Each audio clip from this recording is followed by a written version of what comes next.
There are two types of board gamers. The one who says, what's the worst that could happen?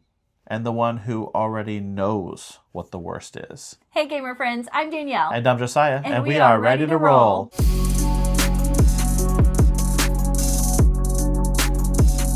So we did a video on analysis paralysis. Yes. And so it started making me think about our risk-taking in board games. Yes. And so it led into this other video of what does that actually look like? Yeah. Okay, so there are different forms of risk-taking. There absolutely are. Yeah. We came up with 3 different kind of risk-taking ideas. Yeah. Okay, the first one is more of like that calculated risk. Yeah. I am only going to make a decision of risk because I've weighed out the options. Yeah. I've already worked everything out, and I think this is the most profitable way to go. Yes. Yeah. So it is taking a risk because there might be a safer way, but it's a very calculated risk. Yeah. You know, kind of like this is going to pay off for me probably. It's pretty sure it's worth the payoff. Yes. You know, like you said, very calculated, right. Barely a risk. Barely a risk. That's right. Yeah. And then there's also the like emotional risk. Yes. Of like, okay, this is either going to be really good or really bad. Yeah. There's very little in between. It's like that high risk, high reward. Yep. Or everything's going to bottom out. Yeah. It's going to be a crash and burn kind of situation. Yeah. And I may crash out. Yeah. And then the last one is like a desperation. I'm going to just go all in because I have no chance of winning. And so I'm pushing all the chips in. My chips in. This is it. And you're just basically taking a chance. Yeah, it's a Hail Mary. Yes, exactly. Yeah. Why do some players love risk and some players avoid risk? I know, that's so weird. I actually I kind of started doing some Google searches and everything. And it was really interesting to see that some people were very risk averse because like of loss, like they're loss aversion. Yeah, loss aversion. They're concerned about losing, and so they don't want to take too many risks because they're worried about losing. I think it also comes from a very emotional place. Right. You know, like risk taking in all forms almost always comes from an emotional place. Yeah, because it's like you're not necessarily always thinking of like the consequences, basically, when you're kind of a risky person. That's right. And sometimes it happens because you have to make rapid decisions. Mm-hmm. And you're like, this is the one. Right. You know, and it's, so. That's true. I also think of like, gambling, like people want to win big. Yes. So like they're willing to put in a lot of money on just that like hopes and dreams of winning big. Because if you do win, it'll be worth the payoff. Right, exactly. Even though you hardly ever do. Yeah. This is not an endorsement of gambling. Right. If you like what we do here, please consider giving us a like and hitting that subscribe button. We need your help to hit our goal of getting to 1,000 subscribers. There are some times that we think it is a good decision to take some risk. For sure. When you are way behind, there's nothing to lose. Yeah, you might as well. Just do it. Just take that risky move. Like, you're going to lose anyway if you don't take it. If you keep playing safe, you're going to lose. Might as well just throw in the big chips. That's right.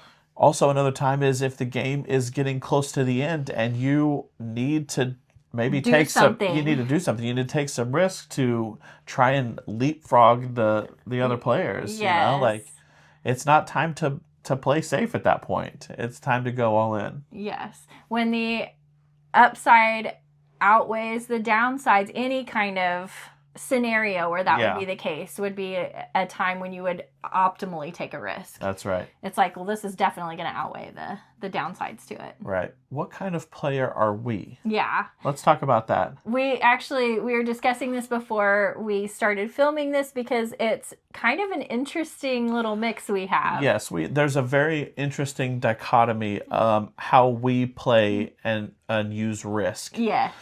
So normally in most board games, I'm a very calculated person. Mm-hmm. I like to take calculated moves, and I'm very risk averse. Yes. You, on the other hand, in most board games, Very risky. Very risky. You're like, yeah, whatever. Let's see what that does. Yeah. Let's see what this does. Very risky. Let's just go all in right here. Yeah.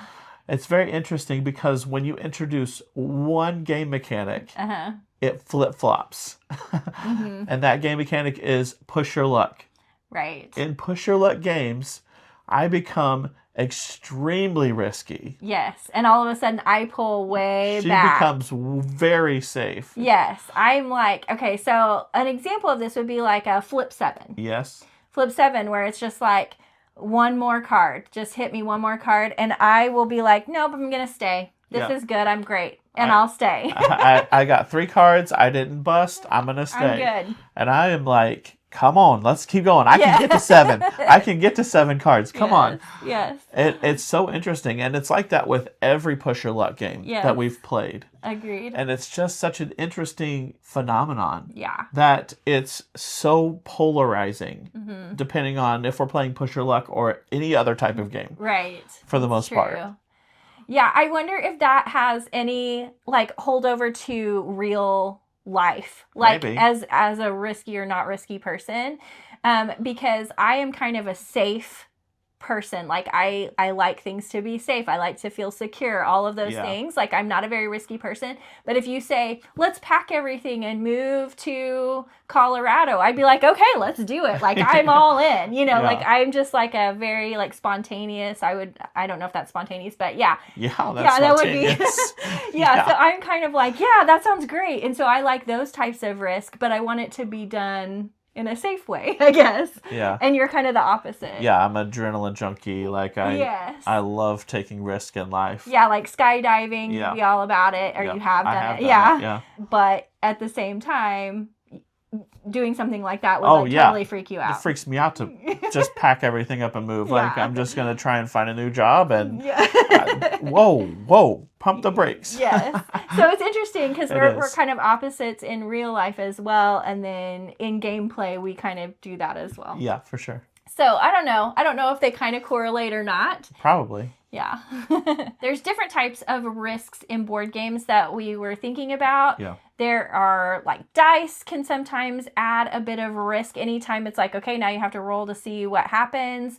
That happens a lot in D&D and other RPG games. You're definitely taking a risk if you have to roll a die. There's card randomness where it's okay, well, you have to draw cards. You don't know what you're going to have to do with those cards sometimes. Yep.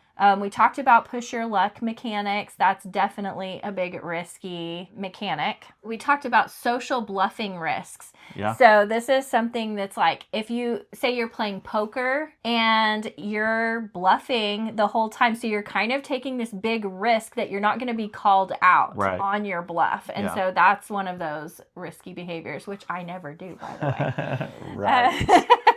Don't believe that. Yes. And then there's what we call a strategic long-term gamble. So maybe you're starting out a game taking a riskier path. Yeah, taking a riskier path to see if it pays off in the end.